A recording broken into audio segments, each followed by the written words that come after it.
இப்போ சொசைட்டில ஜென்ரலாவே என்ன ஒரு டிரான்ஸ்ஃபர்மேஷன் நடந்திருக்கு அப்படின்னா, எல்லாருமே ரொம்ப பயந்து போயிருக்காங்க. கல்யாணம் அப்படின்னாலே அது ஏதோ ஒரு பயமான ஒரு விஷயம் அப்படிங்கிற அளவுக்கு எல்லா யங்ஸ்டர்ஸும் அப்படி ஆயிட்டாங்க. அது மேபி பிகாஸ் அந்த ஜென்ரேஷன் கேப் அப்படின்னு கூட சொல்லலாம். அந்த காலகட்டத்தில எங்க காலகட்டத்திலலாம் இந்த மாரி ஒரு கஷ்டம் கிடையாது. இப்போ பொதுவாவே எல்லாரும் என்ன நினைக்கிறாங்க அப்படின்னா, கல்யாணம் அப்படின்னா லைஃப்ல நல்லா செட்டில் ஆனப்புறம் தான் கல்யாணம் பண்ணிக்கணும் அப்படின்னு நினைக்கிறாங்க.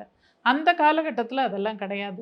நீங்க ரூ. 2000 சம்பாதிக்கிறவங்க கூட 23, 24 வயசுலயே ஆம்பளைங்களுக்கே கல்யாணம் பண்ணிடுவாங்க. அந்த மாரி ஒரு காலத்தில இருந்தவங்க தான் நாங்கலாம்.